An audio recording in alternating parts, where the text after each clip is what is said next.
Thank you, Chen Sun. Thanks for Chen Sun from our National Library Board librarian for the introduction. Okay, this October is full of learning opportunities as you're going to have a month-long event with us.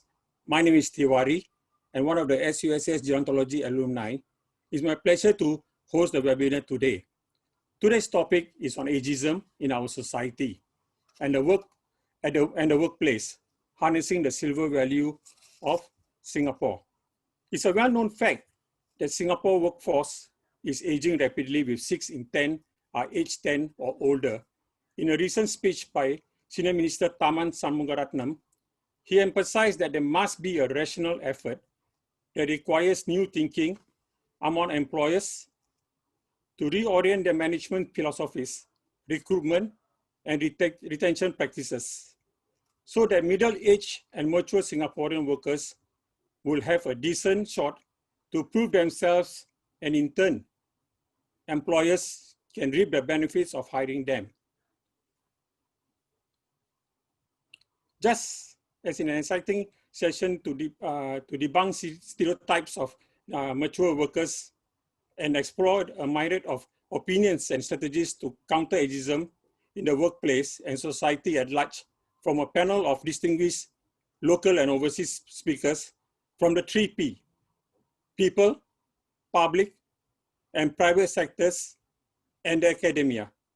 There will also be an opportunity for participants to exchange views and ideas around the sharing in small breakout groups and walk away with tangible knowledge and tools to equip themselves sufficiently when faced with ageism. So with that, what we're going to do is that go through the program. What we have is a program is we have the introduction, then we will have a panel sharing, followed by a Q&A. Then there'll be a breakout room activity. At this moment, our Facebook friends will be leaving us, and followed by a wrap-up and evaluations. Okay. So before that, let me have the privilege to introduce the speakers which I mentioned. We have Mr. Lim Tze Siat, who's the Director, Employment Standards and International Relations, Workplace Policy and Strategy Division, Ministry of Manpower. We have Professor Matt Flynn, who's a Professor, University of Hull and Director, Center for Research into the Older Workforce.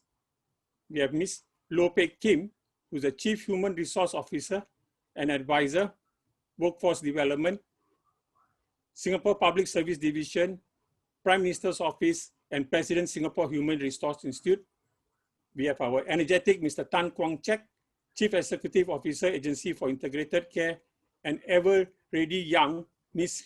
Lim Sia Ho, who's the Executive Director, Center for Seniors. Before we proceed further, let's go for a group photo with all the participants before we start the meeting proper.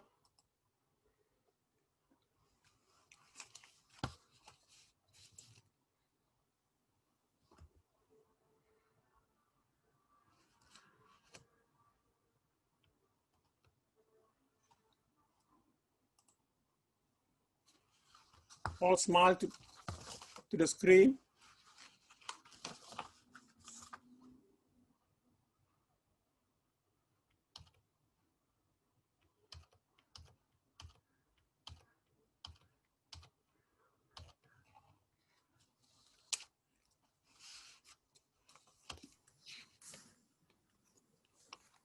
Okay, 1, 2, 3, smile. Okay, can we have one more? 1, 2, 3. Thank you.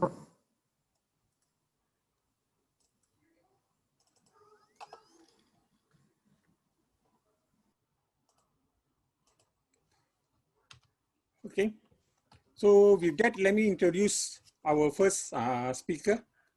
Okay, just to note that for today's session, the session is being live streamed. And if the audience has any questions, please feel free to post them using the Q&A for the webinar chat, and for the Zoom meeting function. For those of you who are turning in from the Facebook Live, you can post your questions in the comments section. We have, since we have over almost 70 participants at the moment now, so we will take questions from the Zoom and also from the Facebook. So with that, To start off this session, we have our first speaker,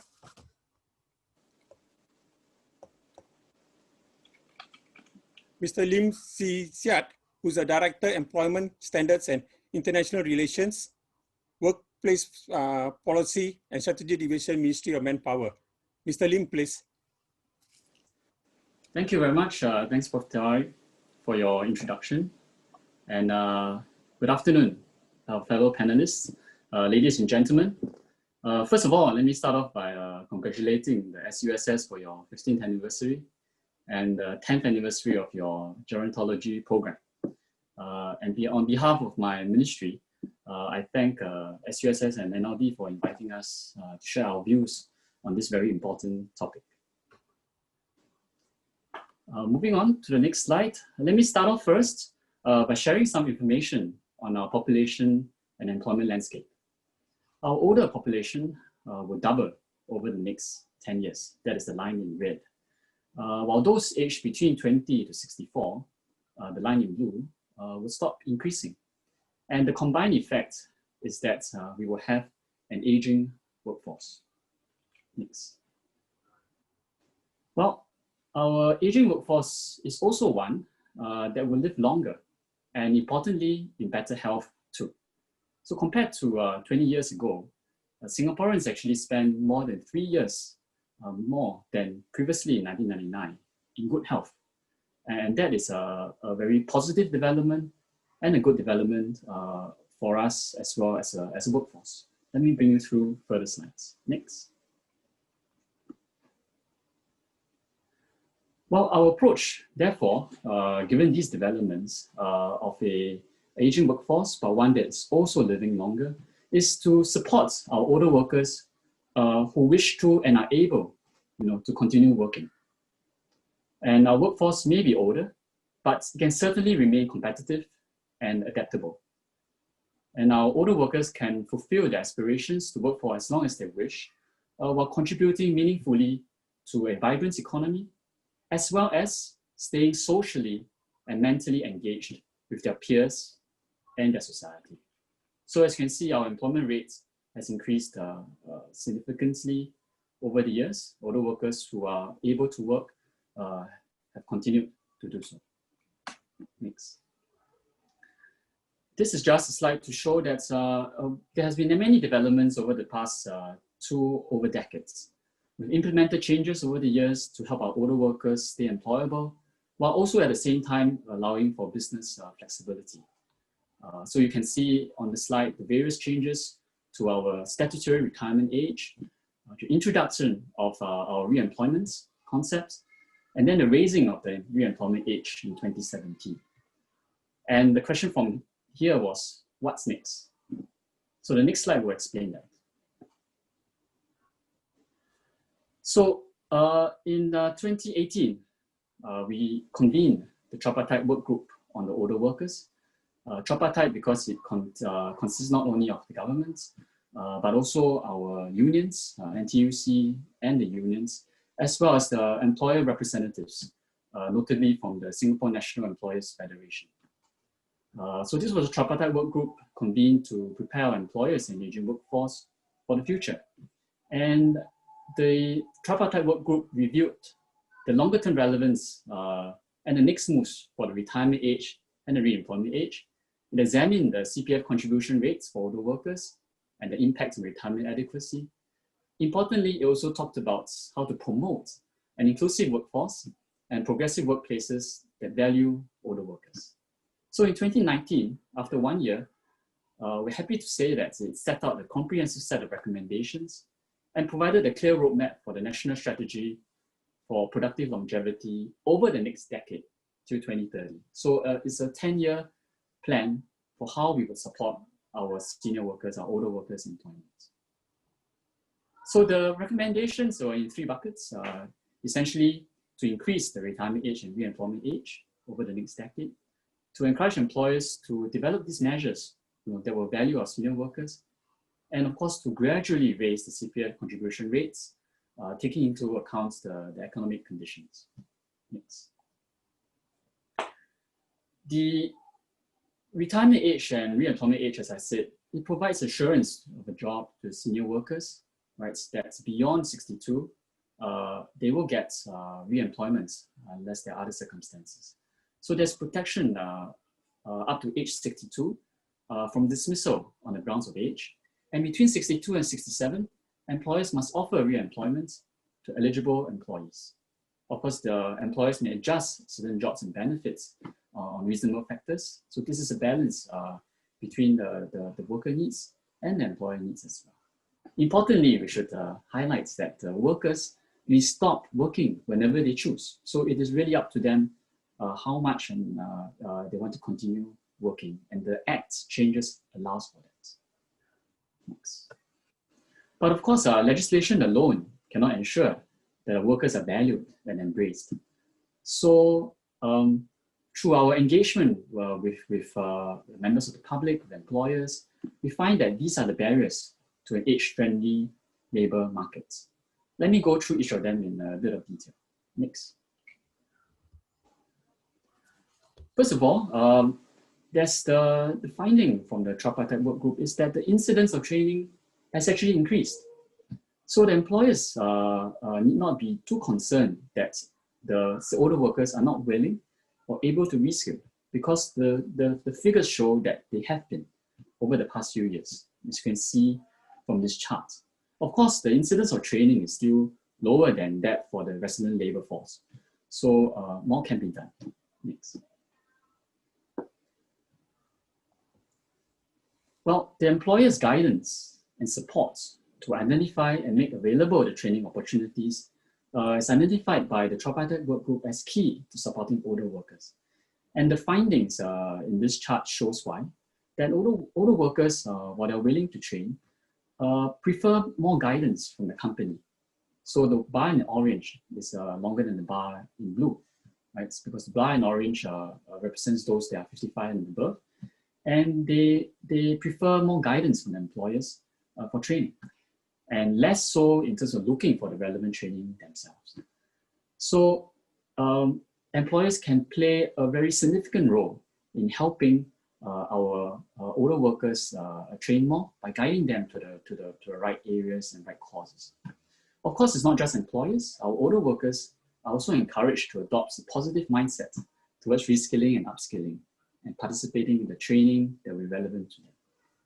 Next. Beyond training, another finding from the work group, an important one, is that employers should implement a forward-looking approach to prepare workers for career development and re-employment. To put it in short, well, don't wait until the worker is age 61 before then seeing whether the worker is fit for re-employment, because there's not much time then to prepare training and skills needed for the next 5 years of re-employment. Point is, start earlier, which is why we have this part about age 55, having conversations earlier on how to prepare for re-employment and eventual retirement. But beyond that, to also go forward even more upstream at age 45, to have conversations on the future career plans and potential training. Because we all know how skills are becoming obsolete a bit faster than usual. The cycles are changing quicker. And therefore, there's the conversation that needs to happen more regularly and earlier. Next. Employers should also embark on what we call organization-wide job redesign efforts. Not just piecemeal, but a relook at jobs in their companies, how more senior workers can continue to be on them, even as they get older. This is actually beneficial to the companies because it helps them to attract and retain talents and create more sustainable businesses by building the age-friendly workplaces that extends the age to at which workers can do the job, and also increase the numbers of senior workers who can perform the job.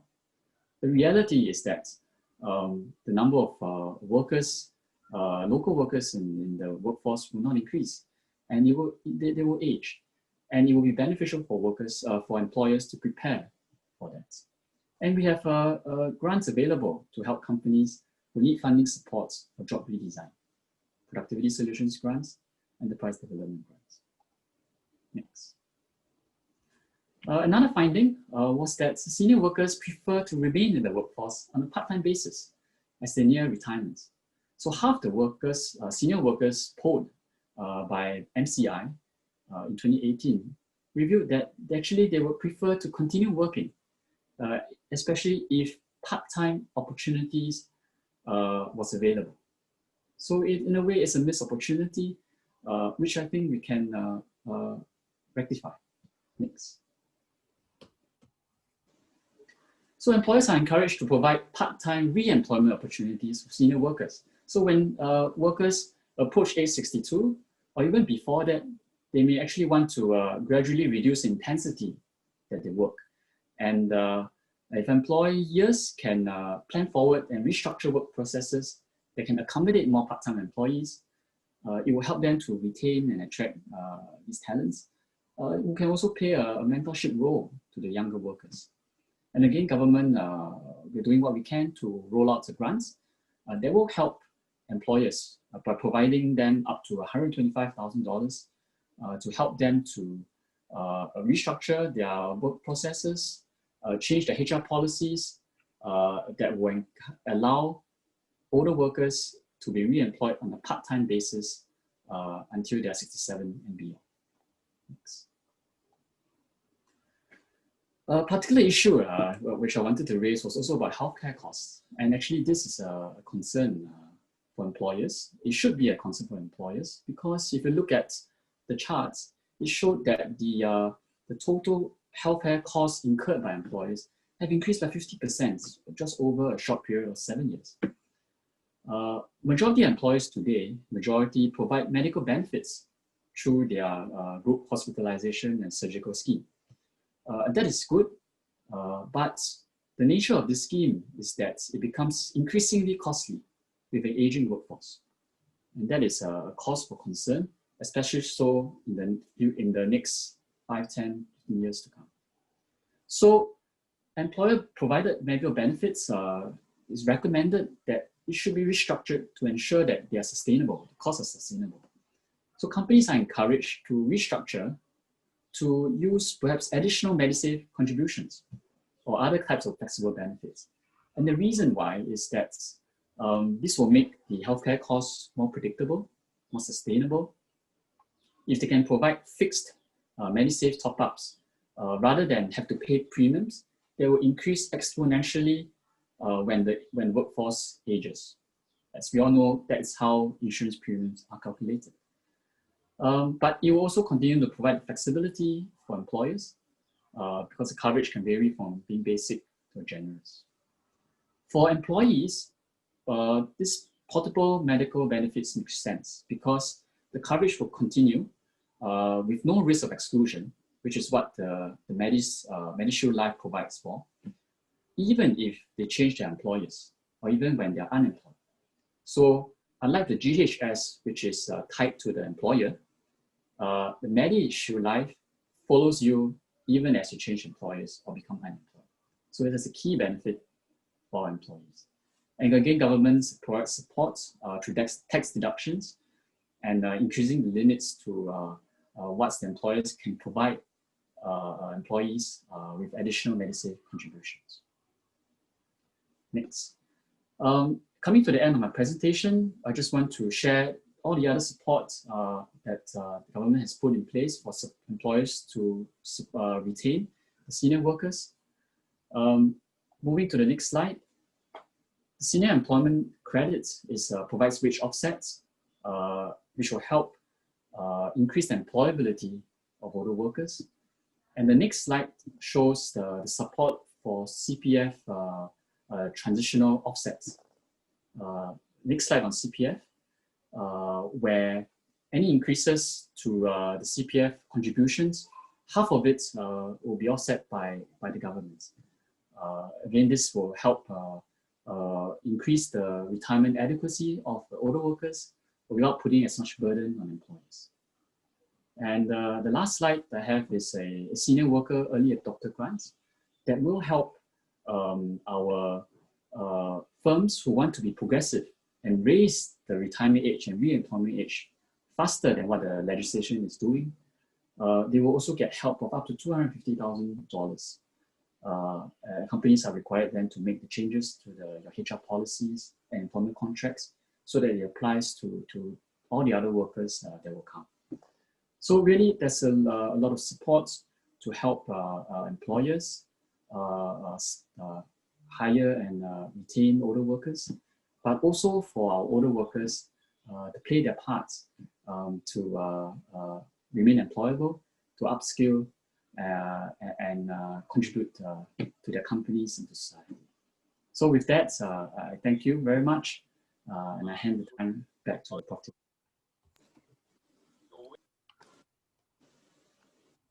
Thank you very much, Mr. Lim. Zijiat, I think information was very, thank you for sharing the information. I think there was a lot of things which we were not aware. I think today's sharing make us have more awareness.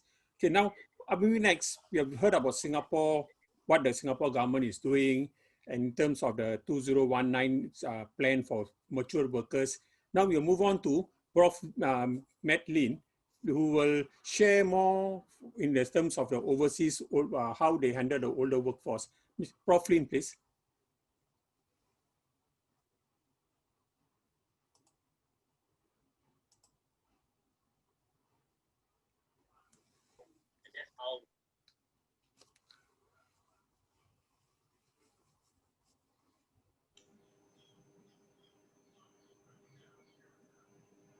Prof, you have to unmute. Unmute myself. There we go. Yeah. This will stop. Okay, everybody can hear me okay, right? Yeah. That's great, thanks. I apologize for this. It's about 8 o'clock in the morning for me over here, so my brain can't sometimes has a little bit difficulty functioning so early, but I think we'll plow through. Thank you everybody for inviting me here today, and I'd like to also extend my congratulations to Singapore University of Social Sciences for their anniversary and for the 10-year anniversary of the gerontology program. Listening to the last speaker and the very impressive program of the government in working with employers and unions and other stakeholders in a coordinated way to manage aging workforces is quite impressive, and the various programs are policies which can be learned by other stakeholders in other countries as well, and I'll certainly be taking away the slides to share with my colleagues here in the UK. My name is Matt Flynn. I'm the director of a research center called the Center for Research into the Older Workforce, which was initially set up with some money from the regional government of the southeast of England, the surrounding area for London, in which they had some problems in terms of skills shortages and labor shortages. And we're looking for ways to encourage older workers to either stay and work a little bit longer or even to come back to work in order to support employers in the local area. And since then, we've done a lot of work with the UK government, the European Commission, and stakeholders in other countries as well. And what's quite interesting is to look at good practice in other contexts and see where we can share some experience and knowledge and good practice in different settings. I'm going to give sort of an overview of issues around aging workforces from the manager's perspective. So some of the things that UK employers have told us in terms of both the challenges and opportunities for having new policies when it comes to workplace active aging. One of the things that I'll mention as well is that if you go to our webpage, which is www.agediversity.org, you'll find a number of good practice guides. One of the things that we like to say when it comes to the older workforce is that the older workforce isn't uniform. The experiences of older workers can be quite varied. Some people have very positive experiences in terms of late career work opportunities, and some find that they're kind of left behind.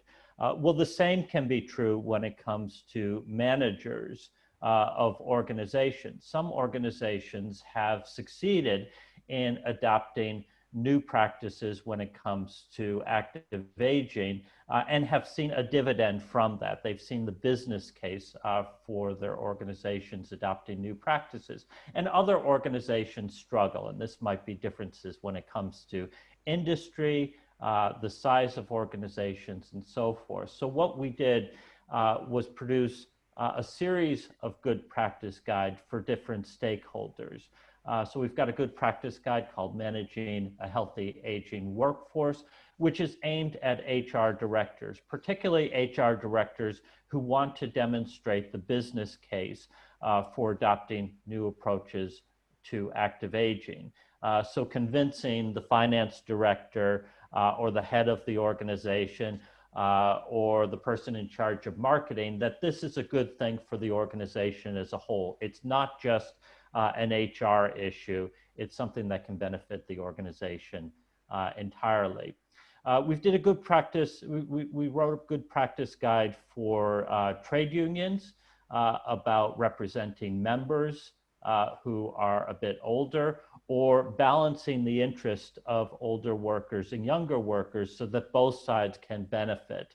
It's sometimes thought that if more older workers stay and work longer, that they might crowd out younger workers, and it's not really the case. A lot of organizations are looking at ways to find a balance between the two and to have some win-win. So for example, if you've got a mentoring scheme in which an older worker can delay retirement, but spend the last couple of years in their career training and supporting a younger person to succeed them, then both sides benefit from this. So there are a lot of very important key messages for unions as well. And I was quite particularly heartened to hear about how the government has been working with both employers and unions on a tripartite basis to look for new approaches to active aging. We produced a good practice guide for small and medium-sized organizations. One of the problems that often comes about when it comes to discussions around active aging is it's predicated on the idea that you're going to have an HR manager in place who's thinking about some of these very big blue sky issues. Well, of course, a lot of SMEs don't have that HR person who's available, or if they have the HR person, then they're doing their HR function maybe a half a day or a day a week, and the other days of the week they have to think about the finances of the organization, how they're going to find customers, and so forth. And you might think that because of this, SMEs are might be a little bit further behind large organizations when it comes to adopting new practices. But that's not the case at all. In fact, you find a lot of very interesting and innovative approaches to age management in SMEs, in part because if the boss has a day-to-day relationship with the older worker, then they're going to do everything that they can to support them to have a good, meaningful career late in their working lives. So there are emphasis around active aging, good practice, and practical solutions that organizations can take away to better manage the age profile of their organizations. So why do employers need older workers? Well, I think a lot of the discussion has already been had, but it's not just a case of this is something that has to be done by organizations because the age profile of countries and even globally are aging, but this can be something that's good for the organization as well. The UK has a very big skills and labor shortage, and it's particularly noticed in certain industries like social care, and even in sectors like, say, manufacturing, you see an aging profile in which organizations are kind of worried that a lot of people are going to retire at more or less the same time, and that's going to have some problems for Excuse me, the Prof. business. Prof, Yes? I think we can't see your slides. You can't see my slides. Oh my gosh, I'm Yes. so sorry about this. Why is that not happening? Hold on a second here. So you haven't been able to see my slides from the beginning? Yeah. Ah, I see. And that's because, there we go. Yeah. Are we okay here? Yes. Okay. Yes, I have had experiences of teaching students, and it takes them about 5 minutes to tell me that I'm actually on mute, and they haven't been able to hear from me for the last couple of minutes. So I do apologize for this. Yes, so employers can benefit in terms of skills retention, in terms of mentoring younger colleagues, and there are two very big challenges. And I noticed that there was in the text box, there was somebody who made this point just a moment ago. One is the effective use of the skills and knowledge of older workers themselves who are in the organization. Now that's a challenge, but it's a manageable challenge for a lot of organizations, because if you've got an older worker who's already in place, especially if they've been in their job for quite a long time, then the manager knows their capabilities, they know what they have, what the benefits are to the organization, and maybe they can make some adaptations to work to help them stay in work a little bit longer. The bigger challenge, the bigger conundrum is making better use of the pool of older workers who are unemployed or they're economically inactive, but they'd like to come back to work. I've recently finished a project for an organization called the Officers Association, which represents people who are not just in the military, but who have transitioned out of the military into civilian work. And one of the things that we found in this project, in which we were talking to people who left the military after the age of 50, was although they're really well skilled, here in the UK, they say that the military is the best skilled workforce in the UK. You've got things like Sandhurst, you get great leadership skills, technical skills, decision-making, and so forth. Organizations struggle in terms of finding jobs which can fit people who are leaving the military and then want a second career. In fact, I'd quite like to find out a bit more about the reemployment program in Singapore, because I think there are a lot of lessons that can be learned for businesses over here in terms of tapping into skills and knowledge of those who are seeking work after the age of 50. Now, as I say, the older workforce isn't a uniform group. There are different ways to look at the experiences of different people in the labor market. But generally speaking, you can think about the older workforce in terms of three groups. Most people who are in work after the age of 60 have found a job which they're good at, found a workplace that they're quite happy with. They have a good relationship with their manager, and they value some of the intrinsic benefits of work, like having a good social network, having a work which is meaningful, gives them a sense of identity, and so forth. And they can probably negotiate something with their manager in order to stay and work longer. But there's a minority of people who feel stressed and anxious in work. They might have skills which are somewhat redundant. They need opportunities for new training in order to refresh their skills. They could be doing a job that suited them really well when they were in their 30s, but now that they're in their 60s, it doesn't really fit with their lifestyle, and they want to change, but they think that there's a risk associated with change. So they just continue in their job plotting on and worrying about being dislocated. Because what they don't want to do is to fall into the third group, those who are unemployed or economically inactive and trying to get back into the labor market. Because once you leave a job in the UK, getting back into work, which is equivalent to what you have been doing before, is a very, very big challenge. A person 50 plus who's looking for a new job has to spend about twice as long in unemployment as somebody who's in their 20s. And why do older workers choose to work longer? Well, if you look at national surveys of those who are 65 plus, and the reasons that they've stayed in work, it has to do with both the intrinsic and extrinsic benefits of work. Certainly money is important, and there's no way to get around that. You have a lot of older workers who might not have saved enough towards retirement, or their retirement savings has taken a hit because of a financial, because of impact on the stock market.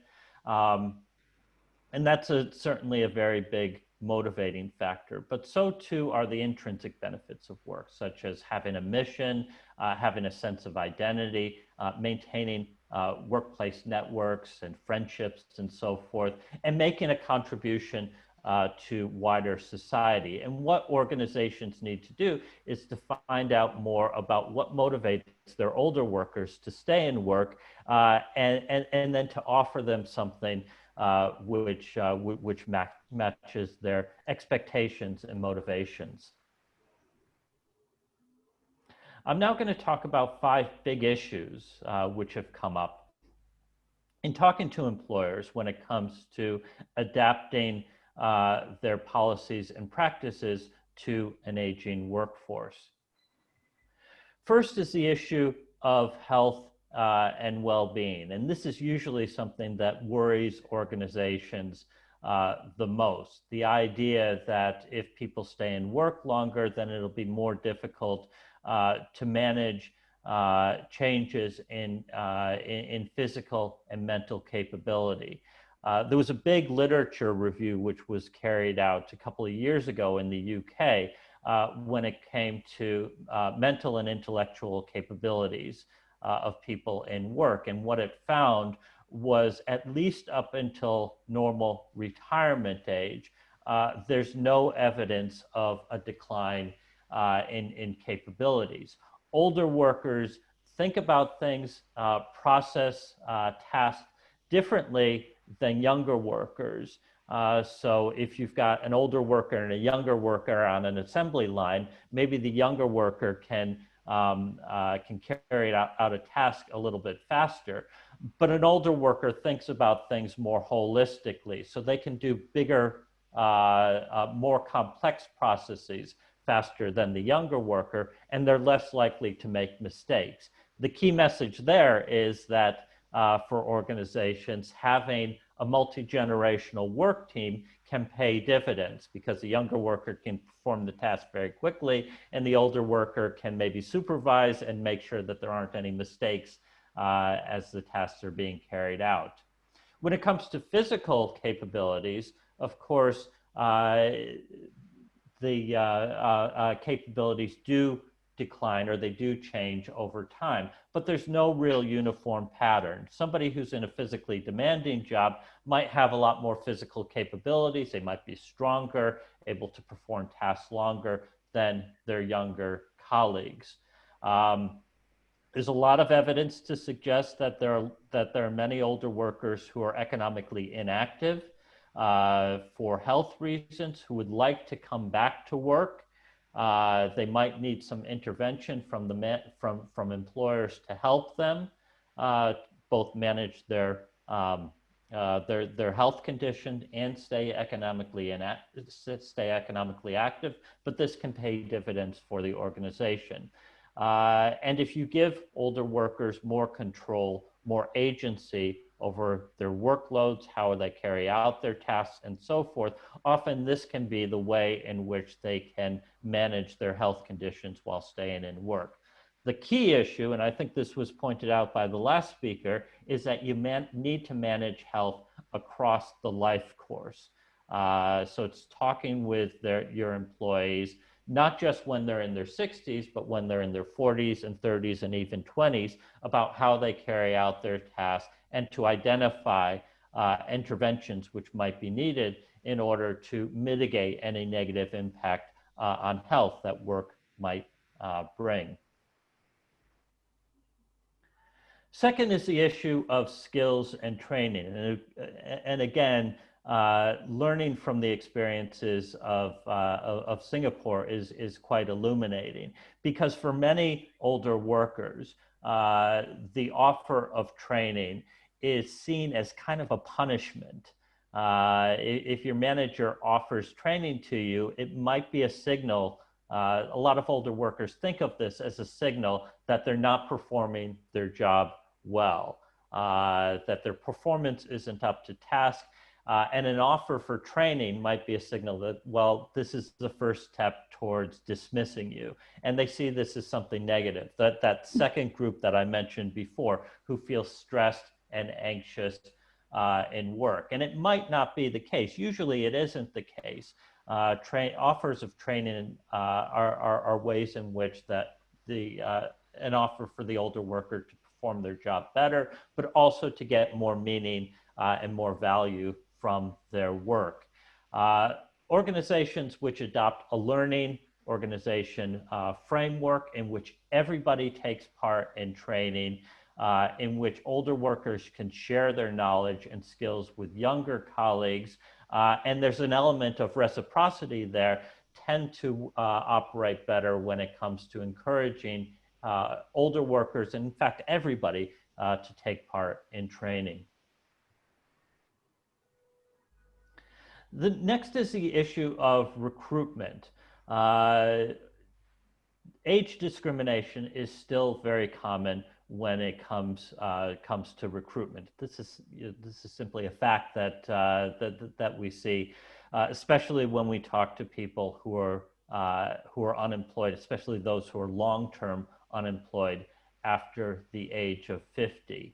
And sometimes this can be discrimination can play out in terms of implicit choices that managers might make. So it's not an explicit choice of saying, I want a younger worker for this job, but it's how they value the skills and knowledge and capabilities of those who are over the age of 50 and seeking work. Now, as I mentioned before, I've just finished a project looking at the experiences of ex-military people as they look for civilian work. And we have a small but important cohort within that group of people who have been unemployed for over a year. And what they say to us is that they've got great skills that they can offer to employers. They get very positive feedback from organizations when they go for a job interview. But the problem is the employer can't really find a way to use those skills within the organization.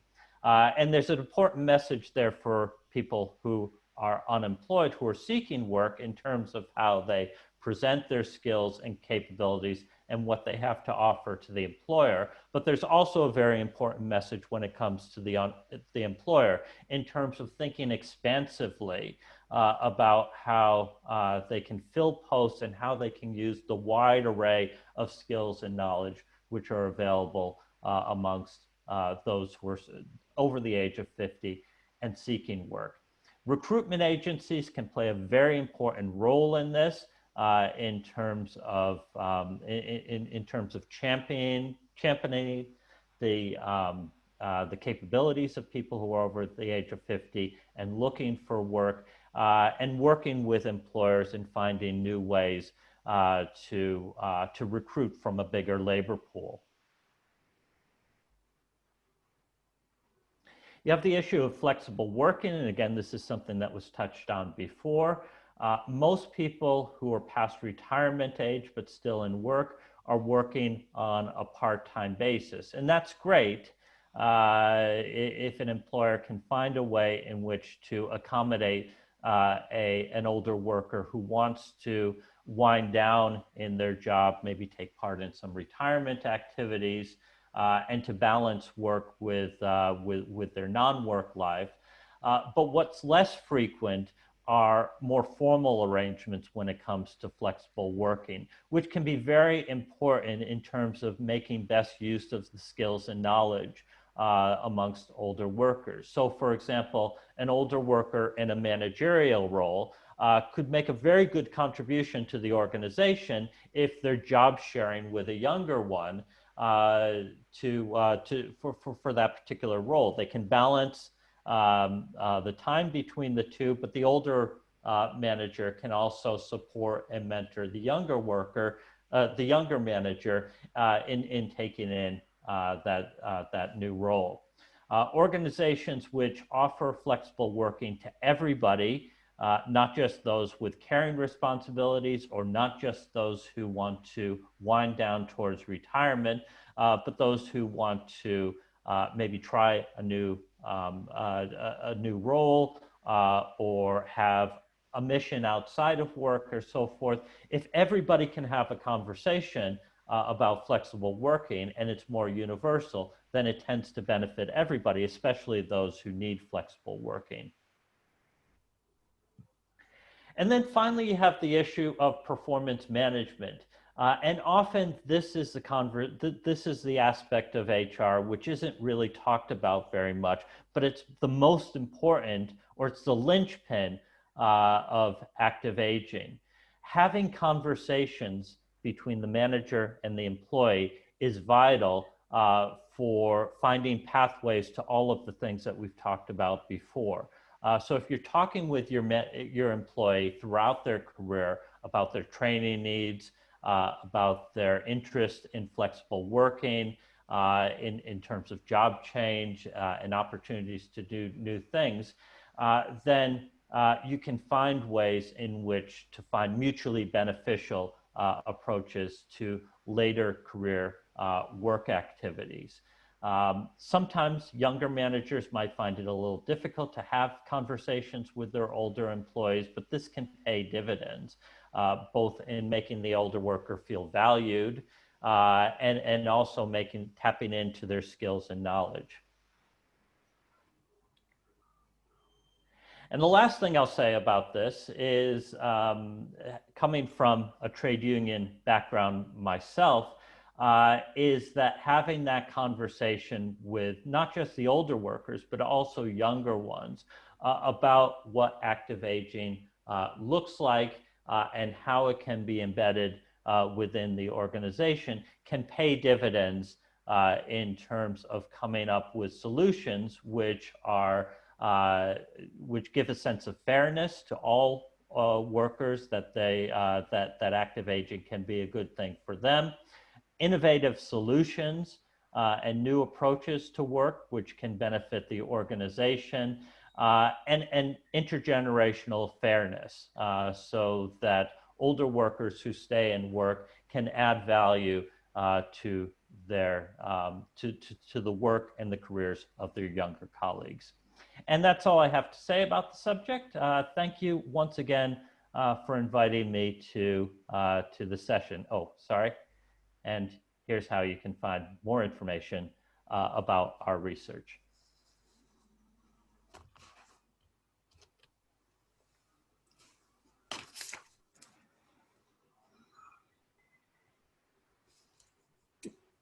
Thank you very much for that informative sharing, Prof. Lin. Up next, we have Ms. Lau Pek Kim, our Chief Human Resource Officer and Advisor Workforce Development, Singapore Public Service Division, Prime Minister Office, and she's also the President of the Singapore Human Resource Institute. Ms. Pek Kim, we would wish to hear more from you from the current here and now situation. Thank you. Thank you, Tiwari. Well, guys, the last I checked, of the 78 of you, I think I don't see any names that are Superman or Wonder Woman. So we are all the same. We don't have superpowers, and we have all been sitting here for the last 55 to an hour, 55 minutes to an hour. So to preach what we just heard about mental well-being, can I request that wherever you are, and by the way, I can see you from your camera, can you all just stand up from where you are? Adjust your camera if you have to, okay? Stretch out your right hand,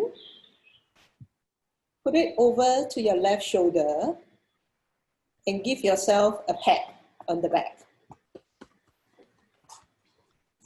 Okay, why am I doing this? I think first of all, to congratulate SUSS on their 15th anniversary, and also to the gerontology program for their 10th anniversary. But most important, congratulations to all of you, all 78 of you who have actually taken time on a Saturday afternoon to join us in this very important discussion. And like I said, you know, we are no Wonder Woman or Superman, and we all come with the expiry date. And Jeremy, if I could have the next slide, please. Thank you. So if you look at, you know, our lifespan, and I'm basically trying to replicate a book or a theory that is being espoused by Linda Gretton called The 100-Year Life. If you have not read the book, please go read it. It's a very interesting book. And basically, it talks about, you know, all our children and our grandchildren are all going to live to celebrate their 100th birthday. Okay. And our traditional way of looking at life in terms of a 3-stage life. In our first 20 years or so, we will front load with education. In the next 40 years, we will actually try to work in order to, you know, save enough money and get financial sustainability so that, you know, from 65 or 67 till about 80, 85, our retirement years, we actually have adequate resources to help us retire. So front load first 20 years, work for 40 years, and then retire for another 20 years. So you work 40 years to support 40 years of not working. This is our traditional 3-stage life. For our children, and for some of our audiences or our participants who are quite young, and like what Zitiet have talked about earlier, we are living longer. Prime Minister have actually said that we actually in Singapore enjoy one of the longest longevity. So it is not inconceivable to see that, you know, like I said, our children, our grandchildren are going to live to 100. Can we still afford to have a 3-stage life where we front load first 20 years of education, work for 40 years, and then retire for another 40 years? Economically, does it make sense to work for 40 years to support 60 years of not working? So if you look at this chart, the y-axis is your economic contribution and your x-axis is your age. And if I look at the next slide, in a 3-stage life, first 20 years as babies and all, you know, very little economic contribution apart from making the parents, bringing them some joy. But economic contribution, babies, you know, eat, sleep, poop, what else do they do, right? And as we grow, and by the time we are in our 20s and all, so we study and front load, and then hopefully we graduate from, you know, ITE, poly, or university, and so on and so forth. And then we work our butts off to try to make sure that we earn enough money when we hit retirement so that we can enjoy a retirement peacefully. And as the statistics show, you know, if we pace ourselves in this way and we only work 40 years to support 40 years of not working, well, maybe still possible, okay? But what if we live to 100? So if we look at 100, if I could have the next slide, Jeremy, thank you. So if we look at living to 100, and you will probably agree that, you know, to work for 40 years to support 60 years of not working, it just doesn't make economic sense. So what do we need to do? We probably need to stretch our ability to work a bit longer. Maybe not work for 60 years, maybe work for 50 years to support 50 years of not working. Okay. And if that's the case, oops, sorry, you are running ahead of me. If that's the case, as we look at, if I have to work for 50 to 60 years, can I still afford to do the same job? And every time I move, I have to look towards a progression or a promotion. And how many high-level jobs are there in an organization? And with today's technology and also healthcare, is it possible to consider, you know, buckets of life stage? Can we consider maybe, you know, when you finish your education, you start to work, and I think we are quite familiar, especially those of us who are in HR, that, you know, after 5, 7, 10 years, your employee may come back to you and say, well, you know, I want to take 2 years off to go and study further. I want to go and, you know, do some charity work in some area, painting orphanage or build orphanage and all that, because they find that's meaningful work and also so on and so forth. So as we, and sometimes employees, be it men or women, also want to take a break when they have children. And to them, it's more important for me to spend quality time with the family rather than just, you know, earning money. You earn so much money, so what? Okay. And some people also want to take a break at some point in time, or take a different kind of job, which is maybe less stressful, or do a part-time rather than full-time. So we are probably looking at, throughout the span of the career, it is not going to be a one marathon. It's probably going to be a few different sprints, okay? And the sprints will be punctuated with, you know, some areas where you actually take a break, some areas where you actually do a part-time, and so on and so forth. So what we are looking at is really a multi-stage life, okay? And if we are looking at a multi-stage life, it actually gives you the opportunity and the time to really start a family, to continue to upgrade yourself, okay?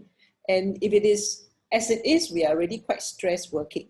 And to work and to study at the same time is like double stress, right? So you know, what is stopping us from like taking a break to go and do a study for 6 months or for a year, okay? So why wait until, you know, you are of a certain level and then the opportunity cost is even higher? And at some point in our lives, we also want to kind of spend a bit more time with the family rather than just, you know, chiong all the way with the career and try to be the highest level that you can. And in a 100-year life, what are the things that are important? If it is not going to be a 50 or 60-year marathon, which you will not have the stamina, and it's going to be mini sprints, you need to have pretty good health, okay, to bring you through. So when I used to speak in some conferences, and when we have live audience, and not virtual, I mean, not that you all are not live, but it's not virtual. And I usually will ask, you know, imagine if I was the fairy godmother and suddenly I say, hey, I give you 20 more years to live. So, you know, average, instead of 80 years, now I give you 20 more years. You will live to 100. Are you thankful to me? So what do you think the reaction is? Well, maybe you all can check and tell me. Do you want or you don't want to have additional 20 years of life to live?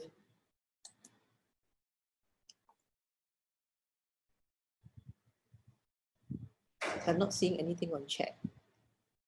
Oh, okay. Some yes, okay. Some no.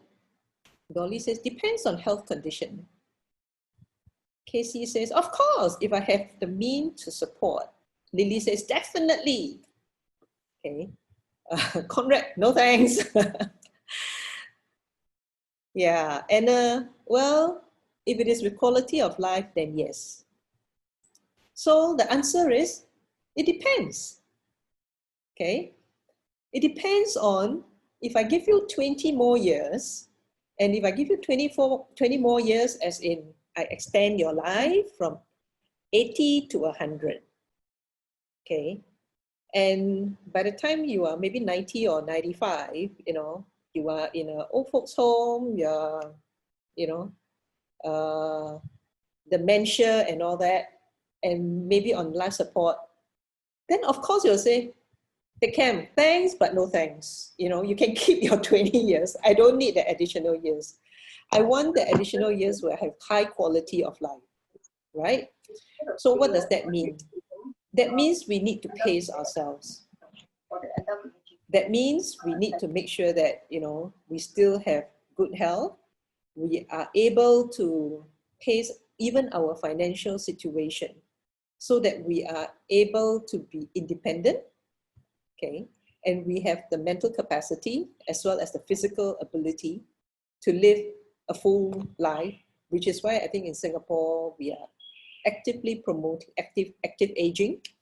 And even PM himself, he said, you know, don't eat too much rice, our war against diabetes and all that. So it is a real problem where while we live longer, the challenge is you want to live longer, which is actually a good thing, but you want to live longer in good health, where you can continue to still, you know, contribute not only to the economy, but also to the family, which is, I think, very important. So with that, you see the pictures there. Those are pictures of me, and I'm not there yet, but that picture of that woman in the swimming pool and in the swing, you know, very often guys' friends will tell their friends who are getting married, oh, you look at your mother-in-law, that's how your wife is going to look like. So that's my mother. She's 89 years old. And, you know, as you can see, she still lives a quite healthy lifestyle. That's her in the jacuzzi pool. And she still rides a bicycle, and she still sits on the swing. And as you can see, that's quite recent because with the mask on, so we are still during the COVID-19 period. Okay, so what do we need to do? We are in a situation where Singapore's fertility is very low, okay? And when we have low fertility, we just don't have enough Singaporeans. So in order for our companies to continue to grow, we do need people. You can use technology for all you want, but you still need brain power, right? So what are some of the people policies that we need to put in place in order to maximize on the talent that we have? And while Singapore, I mean, we don't have any natural resources, you know, even water also, we don't have enough for ourselves, and we have to be creative in how we get our source of water. And we, no oil, no agriculture, no land. So our only resource are really our people. And we really need to learn how to maximize this precious resource that we have, okay? And while we look at 100-year life, okay, and as we try our utmost best to try to make sure that, you know, we continue to be able to have a healthy life so that we can continue to contribute. So from a people policy perspective, it really doesn't make sense to then say that, you know, just because of your age, once you hit 60, you are classified as an old worker, And all these particular symbols or all this personification gets tied into you. So in terms of HR, and if our need is really to maximize our talent pool, what are some of the key considerations? Okay, like I said, longevity, that's one thing. And it's good news that people are living longer, but it doesn't help if people still retire at 67. Okay, and if we manage to get people to be of better health, physically and mentally, we can actually stretch.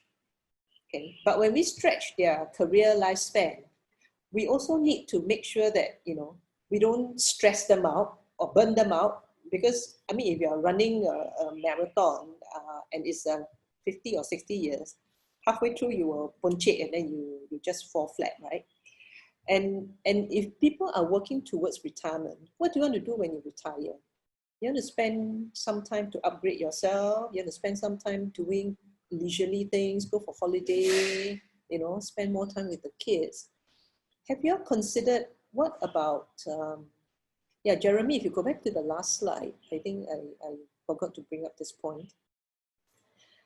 If I can break that retirement of 20 years into chunks of 5 years, and if your own personal plan is that, you know, for some parts of your retirement, you do intend to go for holidays. For some part of the retirement, you do intend to go and upgrade yourself. For some parts of your retirement, you just want to spend more time with your children's children or grandchildren and more quality time.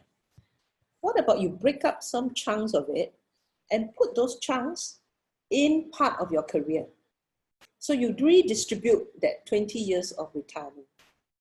And that will make your 50 or 60 years career span a lot more bearable. Okay, it's just like, you know, if you have been sitting for the last 1 hour, okay, and if I didn't ask you to just stand up, you know, do a bit of stretch and all that, and for you to sit for another half an hour or an hour or so, you will actually burn out and you probably will not be paying attention to what I have to share. Okay, so it's like taking the breaks and making those retirements work for you, rather than saving it all towards the last.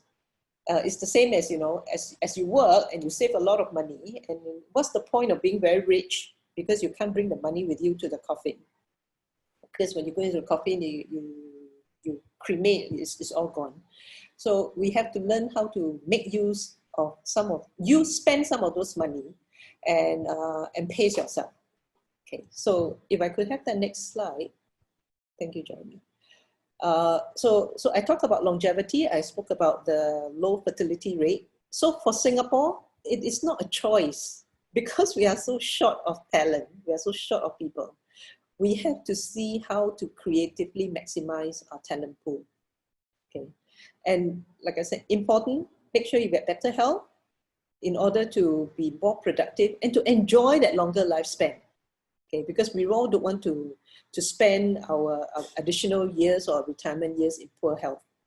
Okay, and very important, I think, is to really focus on competencies and skills and not age. I think today when we do recruitment, in many, TAFEP has basically been pushing quite strongly, you know, don't ask for age, okay? Because once you ask for age in your application form, and sometimes you get your more junior officers or recruiters who are screening, they say, wow, 59 years old, do this junior job. They will actually screen you out without even looking at what kind of skills and competencies and what is that person looking for. So increasingly, I think, especially since, you know, if work can be decimalized into different parts, and you can use gig, you can use part-timers, you can have two retirees that are willing to work 50% part-time to share one job. Okay. Important thing is, if we focus on competencies and skills and not just the age, I think we have a better chance of how we want to maximize that talent. Okay. And as I shared earlier, I think we are now looking more towards a multi-stage life and no longer a three-stage life. So we need to really plan for the different life stages that can best harmonize our work, our life, family, and have fun. Okay. And another thing that is very important, like I said, you know, we need to pace ourselves physically, mentally, and skills upgrading must be done all along the way in order to make sure that we are future ready. And in order to do that, it's one thing to tell our employees, go upgrade yourself, go and pick up this skill, go and pick up that skill. Okay, there's no point in picking up those skills when you come back to the work and it's still the same old work. So good progressive HR practitioners have to really look at how do I redesign some of my jobs to cater to future readiness, tapping on technology, and also to cater to the changing demographics. Okay, so that when we send people for training, it is very deliberate. I want to train you for this, and when you reach that stage, this is what you're going to do. And you will be ready, and you are agile enough, and you have that kind of skills and competencies to do it. Okay, so remember, this is a marathon or several mini sprints. So be it 3-stage or multi-stage, whatever it is, we need to pace ourselves and make sure that, you know, we all are ready and prepared. And even for myself, I used to work in the private sector. And once you get to like a director level and all that, you know, there are not many opportunities for me to be sent for training. Most of the time I'm speaking at conferences and training people and so on and so forth. And when I joined public service, and I have to say, public service is one where we literally, we actually train people throughout their career. It's not only, you know, when you are 55 or when you are 60 or when you are, you know, from the point you join all the way to, you know, you retire, we actually pace out our training. And most recently, all of us will actually have to make sure that we continue to try to clock at least 100 hours of training to make ourselves relevant and continue to be future ready. Okay, my last slide, almost last slide. Yeah, these are kind of my last slide. So not all storms come to disrupt our life. Some actually come to clear our path. So COVID-19 is one, okay? With COVID-19 and everybody having to telecommute and all that. I think now, you know, telecommuting is like a new normal, okay? And for progressive people practices, what do we need to do? Hire based on competency, okay? And hire based on the talent that you need to complement the team. Because you don't want to have a team of 10 and every one of the 10 are all the same. Okay, so you need to have a mix of, you know, a diverse talent pool because they come with different perspectives, different insights. And diverse talent pool actually comes in all sizes, in different ways, religion, gender, and age. Okay. Leverage a lot on technology. And like I said, redesign the jobs to suit the demographics. So Kwang Chek will be able to kind of share that, you know, in allied healthcare, we actually have a lot of issues trying to get allied healthcare providers, especially all the nurses and all that, to manage some of our elders in the homes.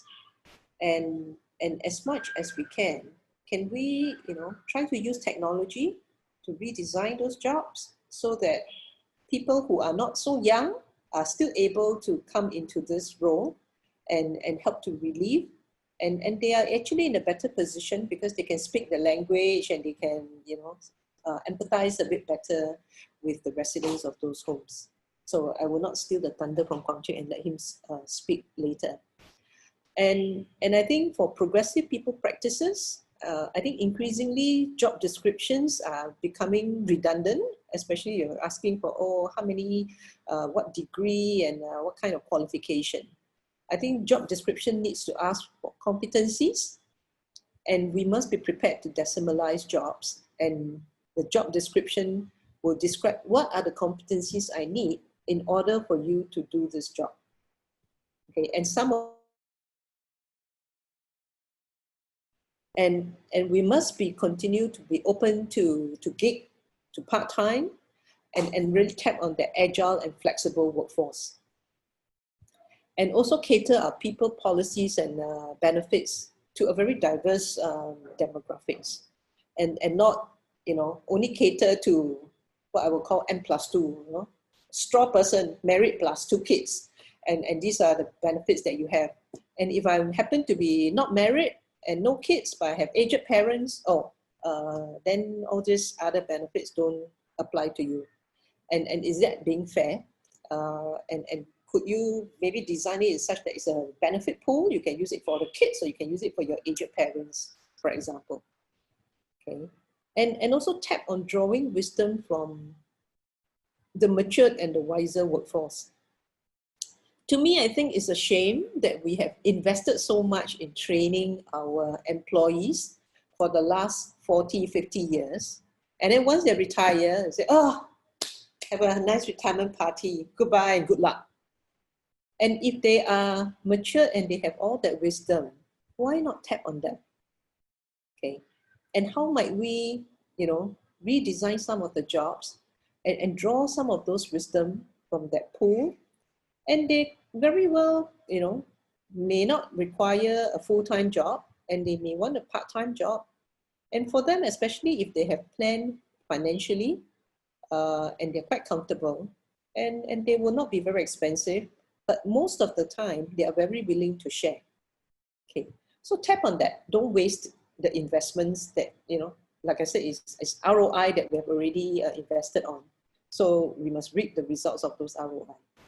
And finally, really, since it's going to be a long 100 years, we have to learn to pace ourselves, learn when to conserve energy, keep healthy, stay healthy.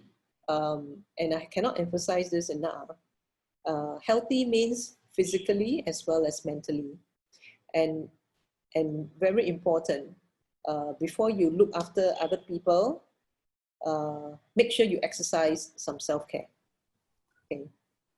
Make sure you take care of yourself before you, and make sure you are able to role model so that you can care for others. Okay, so with that, I'm done. Okay. Thank you. Thank you, Pek Kim. It was a very insightful and information for all of us. With that, I think we need Mr. K.C. Tan Kwang Chek, who's the Chief Executive of Agency for Integrated Care, to share more on the journey for workforce in the health sector. Mr. Tan, please. Thank you, Tiwari. Give me 1 minute. Yeah, okay. Good afternoon, everyone. Just want to thank all of you for being here on a Saturday afternoon, and the opportunity for me as part of the panel to share our views in terms of ageism, but more importantly, in terms of how we view, you know, our aging population, the challenges that we face, and what we must do, you know, in terms of the workforce, HR practices, as well as the nation. What I will share today, though, is a little bit different, I think, from what has been shared earlier, which is more from the workforce employment perspective. I would like to share a little bit more in terms of our experiences engaging, caring for our seniors in the community, you know, the concerns and the challenges that they face, and what we feel in the Agency for Integrated Care we need to do in terms of being able not just to care for them, but also to empower them. And so I have just to share this. You know, my name is Kwang Chek, or KC. I'm the CEO of the Agency for Integrated Care. And I thought as a start, I will echo the earlier points being mentioned in terms of the fact that for us in Singapore, it is the case, and the fact that our life expectancy is growing. And that's a good thing, right? And in terms of then, you know, for us to reach what Pekam rightly pointed out as the 100-year life. It's not something, that only a minority, a small number of us will be able to do. In fact, the recent Straits Times article did highlight that in terms of the number of centenarians in Singapore, among us, those who are living to 100 years old and beyond, in fact, has been growing, has doubled in the last 10 years, as you can see, 2005 now. But if you go back 1990, there were only 50 Singaporeans who were aged 100 and above. So now it's actually 1,005 and will continue to grow. So it's a good thing in terms of Singaporeans and all of us being able to live longer. But I think, as rightly sort of pointed out by some of the comments earlier in the comments part, that actually what we want to do is not just to live longer. We want to have the quality of life that we would like to have. We want to stay healthy, and we will have loved ones and families.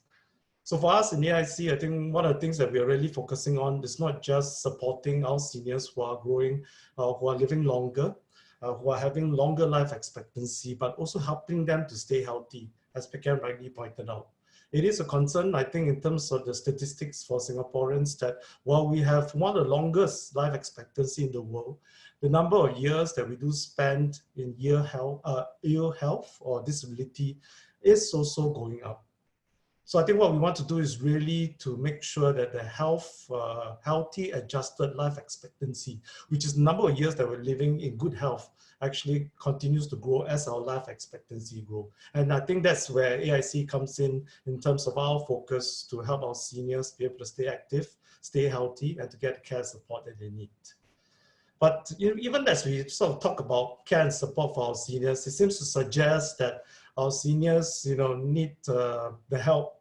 They are frail as they age. We need to support them, and I think that's that's needed to be put in place for our seniors, so as to give them the assurance that they can age well, and they can continue to live well, in the stage of their life.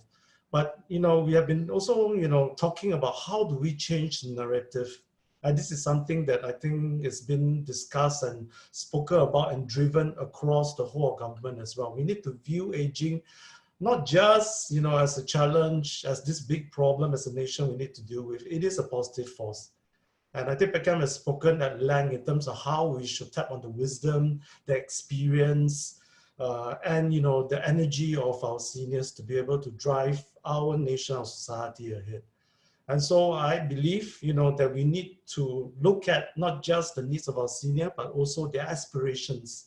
Where would they like to be at the stage of their life?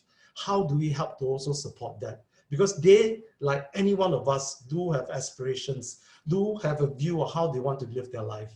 Of course, not everybody would want to, or would be able to climb the Everest, to climb to the Everest base camp, or to be part of the Team Strong Silver, which is a group of seniors that are who are bodybuilders.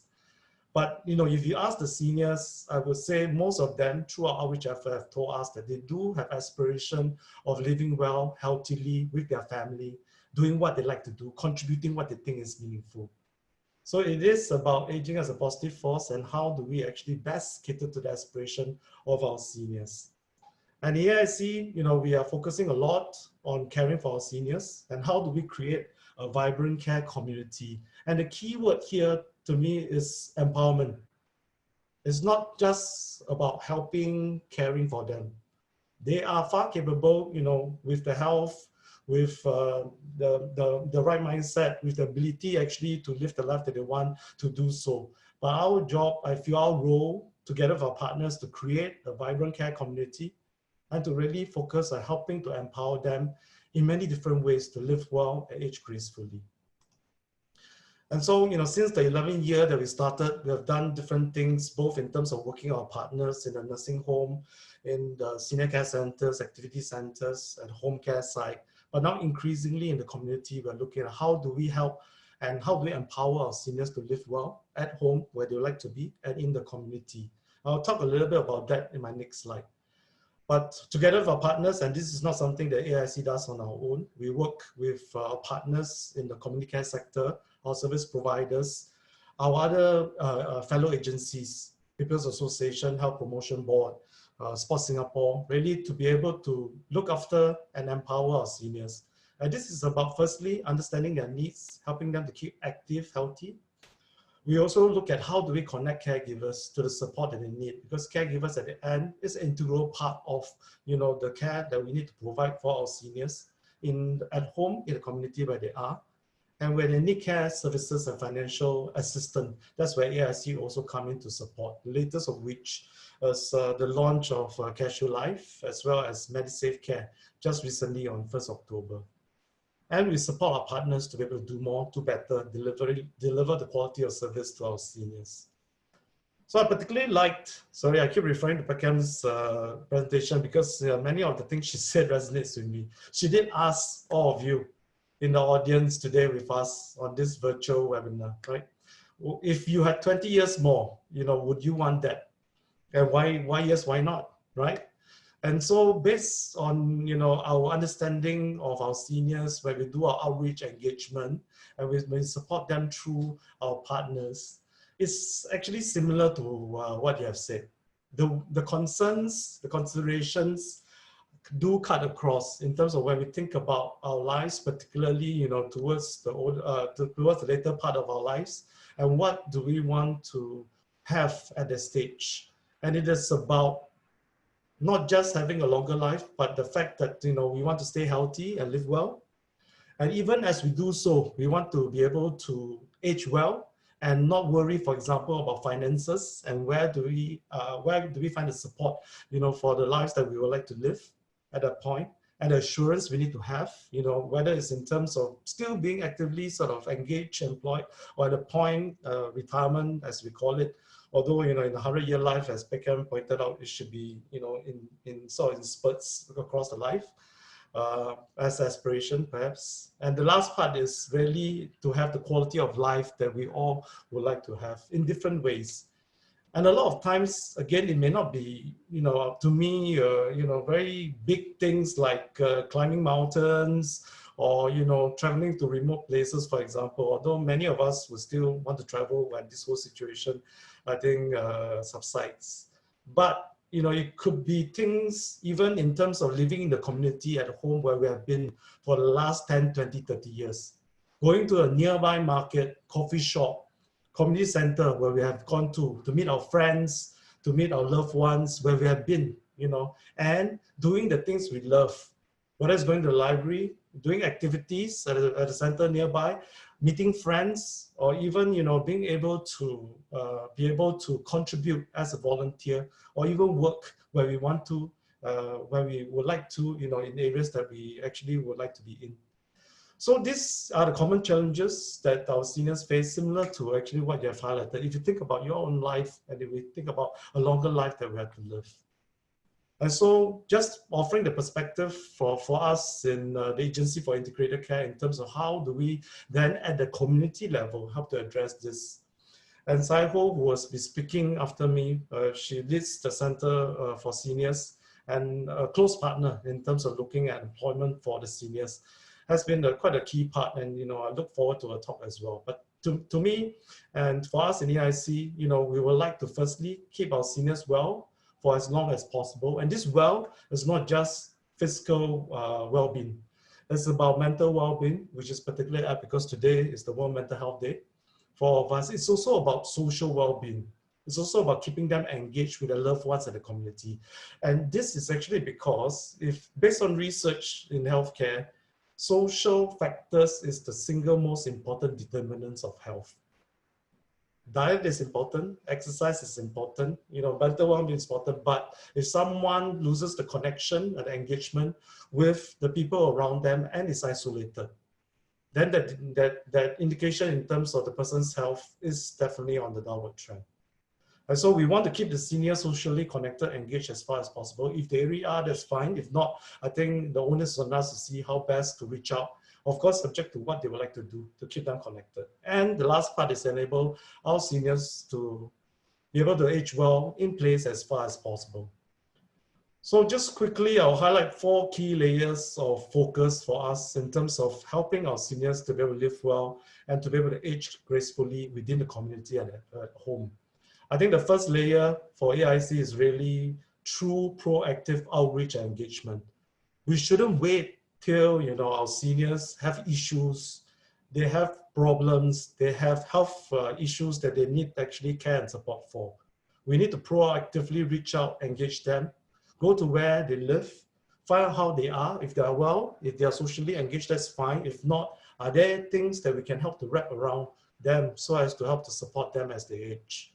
So we do so through our Silver Generation Office. And this is a part of AIC that was formed through the merger with Pioneer Generation Office back in 2018, in April 2018, but now quite an integral part of AIC. In fact, one of our SGO colleagues is in the audience, Tony. Just want to give a shout out because they do extremely important work, knocking on doors of every one of our senior in the community, finding out how they are, inform them of policies and benefit, but more importantly, to ascertain if they have health, financial, social needs that we can proactively identify, and we age along with them. And so along with 3,000 of our volunteers, our Silver Generation Ambassadors, we do reach out proactively and on an annual basis, at least once a year, to talk to them, to engage them, and to make sure that we are able to age with them, but also proactively look at the needs that they have. It is not a challenge, it is not an easy task, it's extremely challenging. At the rate we are going, you know, we currently have over 800,000 seniors. And so this number is only going to grow, but we believe this proactive outreach is extremely important. In fact, more than half of our volunteers are seniors themselves, age 65 and above. So for them, it's also a way to contribute back. They also have the ability and the inclination and the ability to be able to engage fellow seniors and find out how they are. So that's the power of contributing back, but also paying back to society and helping fellow seniors. In the second layer, once we're able to outreach, engage them, find out how they are, and they do know us, each time when we go back, the Silver Generation Ambassadors establish trust and relationship through the sessions that they have. And it's not a 5-10 minute session. It's actually, you know, as pre-COVID goes, it's 45 minutes to an hour that we talk to each of our seniors. You know, we are about to relaunch back into face-to-face engagement now that, you know, the measures are being eased, but we will take the appropriate management measures. But once we are able to outreach and engage them and find their needs, we want to then be able to, if they have those needs, to be able to go for health screening, to be able to go for active aging programs, and we offer them different options, and ideally near their homes, because proximity convenience is extremely important for seniors.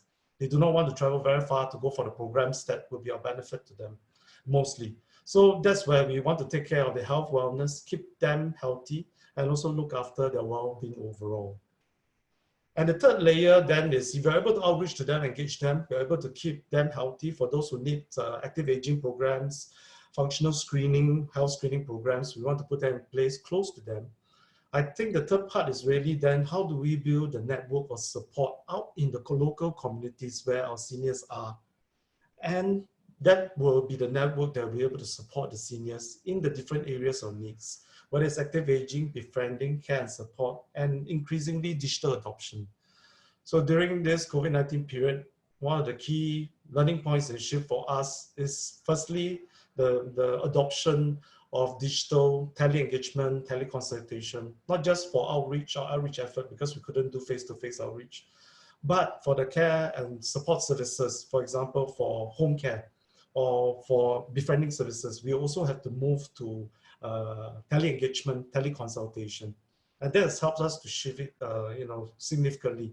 But it also means that we need to ensure that our seniors are digitally familiar. They are comfortable with using handphones, with using video conferencing facility, or even just a telephone facility, so that we are able to reach out to them electronically and they're able to access the digital areas. So this is a big effort now by the government through the digital office, Singapore Digital Office, but something that we want to support. So at the end, what we hope to do is that every single local community, there's a network of support, which are formed by our partners, formed by our service providers out there. They're able to support the seniors in the locality where they live and looking after the needs as they age. And this is about tailoring to the seniors' needs, as I mentioned, and we want to make sure that we cater to their needs where they stay. And at the end, if they need any support, help, we do so. We want to make sure they're able to outreach to us. They'll be able to reach to us through our different touch points. And that's something that we've been doing. We have ramped up efforts through the COVID-19 period because we were concerned at certain points of more vulnerable seniors, whether they're taken care of, whether they're receiving the food that they need, because they were advised, for example, during circuit breaker period, not to come out from their homes because they're more vulnerable. And so this is something that we continue to do together with our partners. At the end, it is, if I can add on, about meeting the aspirations and the needs of our senior. And for those with aspiration, we want to be able to help them to reach that together with our partners.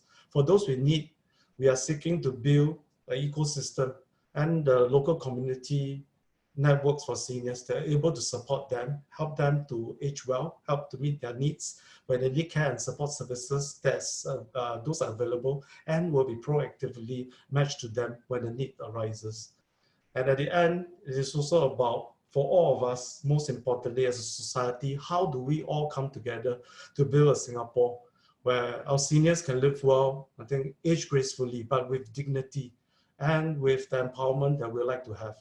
And this applies to all of us as well as we age.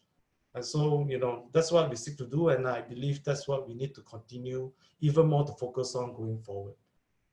Thank you so much for your time. I look forward to the questions and the discussion later. Thanks so much.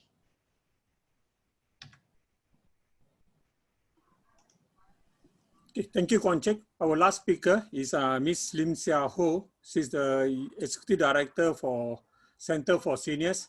I've known her for many years, and she has done a lot for the elderly sector, especially for the community base, and how we jointly were proactive in knocking the doors of AIC and those days MCUIS and all these things. So Ms. Lim Sia Ho, please. Thanks, Tiwari. Can you see my screen? I can see you. Can you see my screen? Let me share my screen.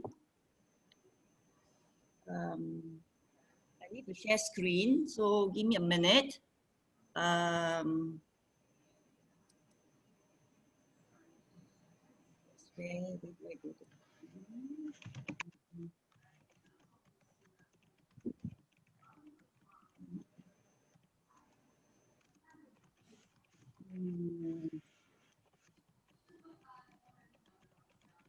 Can you see the screen? Yes, coming. Okay. Okay. Thanks, Tiwari. And also, I guess we have here all the speakers in the morning or in the afternoon, and they have actually put in a lot of great policies. I would say that great programs and practices that's actually to take care of seniors. So, what is there for me to talk about ageism? So this may be the last piece of the puzzle that put together to really make Singapore a great place to age for seniors with dignity. So I want you to take at this screen that I have and take a pause, give you some thought, and tell me how you feel about this statement. Has somebody treated you badly because of your age? For example, by insulting you, abusing you, or refusing you your services. And this particular survey was done in 2014 by IPS when they did the perceptions and attitudes towards aging. So I thought maybe it's a good, since it's the last piece, I need to sort of also see where is that last mile that we are missing and how do we close this gap. So you have that? Can you do a slideshow? Pardon? Can you do a slideshow?